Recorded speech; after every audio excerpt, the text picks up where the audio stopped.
नमस्कार दोस्तों, कैसे हैं आप लोग। उम्मीद करता हूँ सब बढ़िया होगा और बहुत बेहतरीन तरीके से आप अपनी तैयारियों में लगातार आगे बढ़ रहे होंगे। उन्हीं तैयारियों में एक नया मोड़ आप लोगों को देने के लिए मैं आप लोगों के सामने इस बार फिर से सोशल साइंस यानी हिस्ट्री का चैप्टर नंबर 3 लेकर आया हूँ। चैप्टर ऑलरेडी मैंने चैप्टर नंबर 2 तक आप लोगों को कवरअप करा दिया है और आप लोगों से वादा भी किया है कि फरवरी तक आप लोगों का सारा सिलेबस कंप्लीट करवा दूंगा। भूमंडलीकृत विश्व का बनना, ये चैप्टर का नाम है आप लोगों का, जिसके मैंने इंपॉर्टेंट क्वेश्चंस उठाए हैं। क्वेश्चन क्लास 10 से हैं और चैप्टर 3 के ही सारे क्वेश्चन आप लोगों के होने वाले हैं। तो पहला क्वेश्चन है हमारा कि मित्र राष्ट्रों के नाम बताइए। तो आप लोगों को पता है मित्र राष्ट्र यानी ब्रिटेन, फ्रांस और रूस है।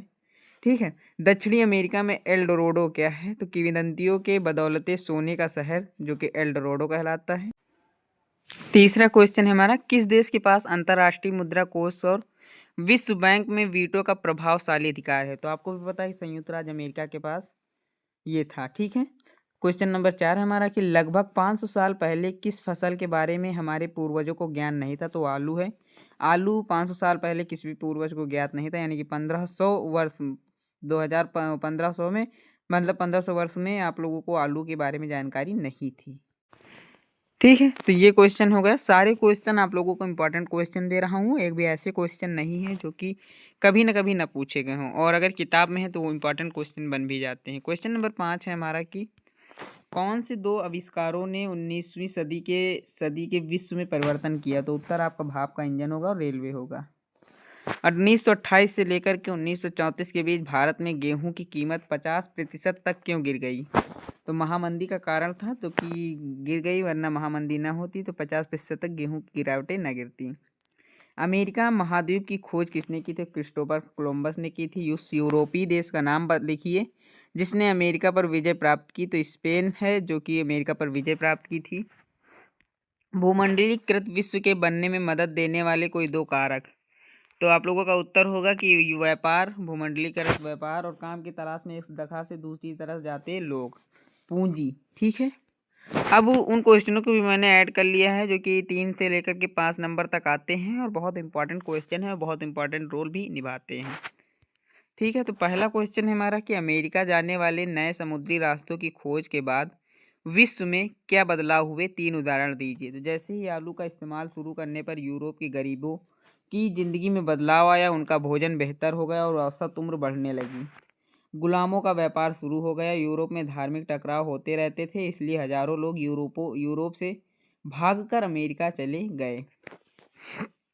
19वीं सदी में हजारों लोगों द्वारा यूरोप से भागकर अमेरिका जाने का क्या कारण था? तो कॉर्नला को समाप्त करने के बाद कम कीमतों के सामान का आयात, भयानक बीमारियों का फैलना, धार्मिक टकराव भी हुआ था। ठीक है। सूती वस्त्र उद्योगों में औद्योगिकरण का ब्रिटेन में क्या प्रभाव पड़ा? तो सूती वस्त्र के जो थे आयात शुल्क के कारण ब्रिटेन में भारतीय कपास के आयात में तेजी से कमी आई। भारतीय वस्त्रों को अंतर्राष्ट्रीय बाजारों में भारी प्रतिस्पर्धा का सामना करना पड़ा। बाद में निर्माण किए गए सूती उत्पादों के निर्यात में कमी आने के पश्चात ब्रिटिश निर्माताओं ने बहुत ही सस्ती कीमत पर भारत से कपास का आयात आरंभ कर दिया। ठीक है।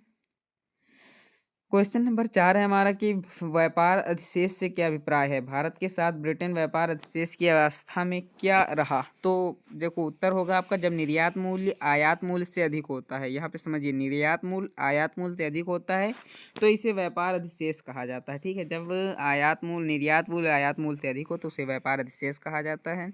19वीं शताब्दी में बाजारों में ब्रिटेन के बने माल की अधिकता हो गई थी। भारत में ब्रिटेन और शेष विश्व को भेजे जाने वाले खाद्यान्न व कच्चे मालों के निर्यात में इजाफा हुआ। ठीक है। यहाँ पे अधिशेष हुआ, वही चीज़ है जो बता रहा था अभी। लेकिन जो माल भारत भेजा जाता था उसकी कीमत काफ़ी अधिक होती थी और जो भारत से इंग्लैंड भेजा जाता था उसकी कीमत काफ़ी कम होती थी। इसलिए ब्रिटेन हमेशा व्यापार अधिशेष की आस्था में रहता था। क्वेश्चन नंबर 5 हमारा कि ब्रिटेन की अर्थव्यवस्था पर प्रथम विश्व युद्ध के क्या प्रभाव पड़े? तो उत्तर होगा आपका, युद्ध के बाद भारतीय बाजार में अपनी वर्चस्व वाली स्थिति को प्राप्त करना ब्रिटेन के लिए कठिन हो गया। ब्रिटेन को विश्व स्तर पर अब जापान से भी मुकाबला करना था। अमेरिका से लिए गए कर्ज की वजह से ब्रिटेन युद्ध के बाद भारी विदेशी कर्ज में डूब गया। युद्ध के कारण आया आर्थिक उछाल जब शांत होने लगा तो उत्पादन गिरने लगा और बेरोजगारी बढ़ने लगी। इसी समय सरकार ने भारी भरकम शांतिकालीन करों के सहारे उनकी भरपाई करने की कोशिश की। इन प्रयासों से रोजगार भारी मात्रा में समाप्त हो गए।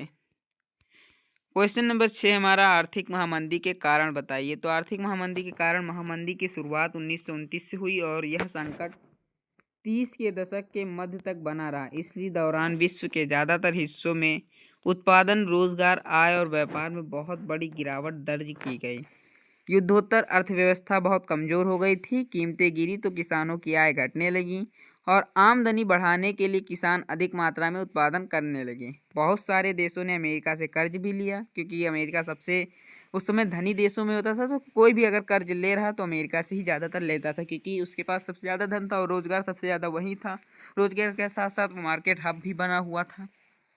अमेरिकी उद्योगपतियों ने मंदी की आशंका को देखते हुए यूरोपीय देशों को कर्ज देना बंद कर दिया। हजारों बैंक दिवालिया हो गए। दिवालिया मतलब उन्होंने कर्ज तो ले लिया पर दिया नहीं। भारतीय अर्थव्यवस्था पर महामंदी का क्या प्रभाव पड़ा?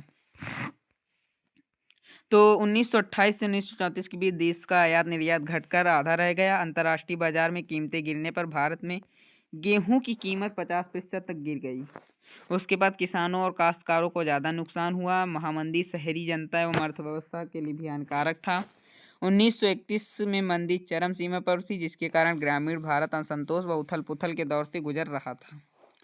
19वीं सदी की अनुबंध व्यवस्था को नई दास व्यवस्था के रूप में वर्णित किया है।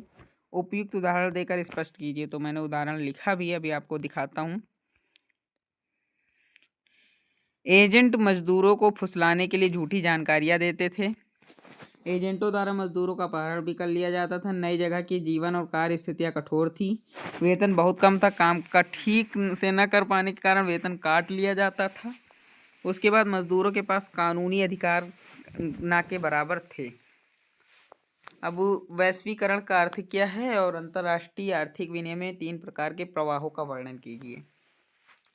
किसी देश की अर्थव्यवस्था विश्व के अन्य अर्थव्यवस्थाओं के साथ जुड़ी होती है। पहला प्रवाह व्यापार का होता है, जो मुख्यतः कपड़ों एवं गेहूं के व्यापार तक सीमित था। दूसरा प्रवाह श्रम का है, जिसमें लोग रोजगार की तलाश में एक जगह से दूसरी जगह जाते हैं। तीसरा प्रवाह पूंजी का होता है, जिससे अल्प या दीर्घ अवधि के लिए दूर दराज के इलाकों में निवेश कर दिया जाता है। ब्रेटन वुड्स समझौते का क्या अर्थ है? तो 1944 में अमेरिका स्थित न्यू हैम्पशायर के ब्रेटन वुड्स नामक स्थान पर संयुक्त राष्ट्र मौद्रिक एवं वित्तीय सम्मेलन में सहमति बनी थी। अंतर्राष्ट्रीय मुद्रा कोष और विश्व बैंक की स्थापना हुई। ब्रेटन वुड्स व्यवस्था निश्चित विनिमय दरों पर आधारित होती थी। भारत ने 19वीं सदी की विश्व अर्थव्यवस्था का रूप तय करने के अहम भूमिका निभाई। वर्णन करें। कैसे निभाई वो वर्णन करना, तो भी मैं आप लोगों को बताता भी हूँ। भारत के साथ ब्रिटेन हमेशा व्यापार अधिशेष की अवस्था में रहता था। ब्रिटेन इस मुनाफे के सहारे दूसरे देशों के साथ होने वाले व्यापारिक घाटे की भरपाई कर लेता था।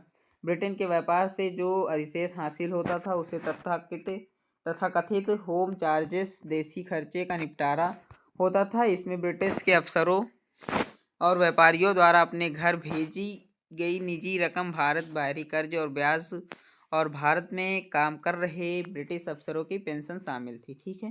19वीं सदी में भारत के लाखों मजदूरों को बागानों, खदानों और सड़क व रेल निर्माण परियोजनाओं में काम करने के लिए दूर दूर देशों में ले जाया जाता था। भारत विकासशील देशों को कच्चा माल प्रदान करने के लिए मुख्य स्रोत भी था। भारत अंतिम उत्पाद के लिए एक बड़े बाजार के रूप में उभरा, खासतौर पर सूती वस्त्र के लिए, कि भारत में सबसे ज़्यादा सूती वस्त्र होता था। कॉर्न लॉ क्या थे? इस कानून को वापस क्यों लिया गया? तो कॉर्न लॉ क्या है, उसका वापस के लिए ये चीज़ बताता हूँ मैं आप लोगों को। कॉर्न लॉ एक ऐसा ब्रिटिश कानून था जिसने मक्का आयात पर पाबंदी लगा दी थी। इन कानूनों को निम्नलिखित कारणों से हटा लिया गया। आयात पर प्रतिबंध से खाद्य पदार्थ की कीमत आसमान छूने लगी। इस कानून से मुक्त व्यापार में बाधा आई। उद्योगपति और शहरी बासिंदे इस कानून के खिलाफ थे। उन्होंने सरकार पर दबाव बनाया इसे हटा लें। यूरोपीय लोगों का अफ्रीका के प्रति आकर्षण का मुख्य कारण क्या है? यूरोपीय लोगों का अफ्रीका की तरफ आकर्षित होने के निम्न कारण थे। बहुमूल्य खनिज जैसे सोना, कोयला, चांदी की खोज में अफ्रीका के विशाल भूक्षेत्र को देखकर, अफ्रीका की बागवानी, खेती तथा खदानों को दोहन करने के लिए। व्यापार में इजाफे और बाजार के विस्तार होने के साथ साथ 19वीं सदी में इस कड़ी का एक अंधेरा पक्ष भी था। इस कथन को चढ़ाएं ही समझाएं मतलब दुनिया के बहुत सारे भागों में स्वतंत्रता और आजीविका के साधन छीनने लगे। यूरोपीय के विजय से उपनिवेशों में बहुत सारे कष्टदायक आर्थिक, सामाजिक और पारिस्थितिक परिवर्तन आए। 1890 के दशक में मवेशी प्लग या रिंडरपेस्ट नामक बीमारी ने अफ्रीका के लोगों की आजीविका छीन ली। स्थानीय अर्थव्यवस्था को तहस नहस भी कर दिया गया। अनुबंधित श्रमिक प्रणाली लोगों के लिए निर्धनता तथा समस्या लेकर आई। क्वेश्चन नंबर 15 है और आज का अंतिम क्वेश्चन है कि अर्थशास्त्रियों ने अंतर्राष्ट्रीय आर्थिक विनिमय में 3 तरह गतियों के प्रवाह का उल्लेख किया है, वर्णन करें। तो पहला प्रवाह है कि व्यापार मुख्य रूप से वस्तुओं जैसे कपड़ा या गेहूं का। श्रम का प्रवाह, काम या रोजगार की तलाश में लोगों का यहाँ वहाँ जाना। पूंजी का प्रवाह, अल्प या दीर्घ अवधि के लिए दूर दराज के इलाकों का निवेश। तो ऐसी ही वीडियोस लगातार आपको चैनल पे मिल रही हैं। कक्षा 10 के लिए भी मैंने पूरा एक सीरीज चलाया है जिसमें मैंने आप लोगों से वादा किया है फरवरी तक आपका पूरा सिलेबस होगा और उसके बाद मैं कक्षा 9, 10, 11, 12 सबके लिए भी आऊँगा। तरह तरह के टीचरों के साथ भी आऊँगा। तब तक के लिए धन्यवाद। अगर वीडियो अच्छी लगी तो लाइक कर दीजिएगा। चैनल पर पहली बार आए हैं तो चैनल को सब्सक्राइब कर लीजिएगा। मिलूंगा नेक्स्ट वीडियो, तब तक के लिए जय श्री राम।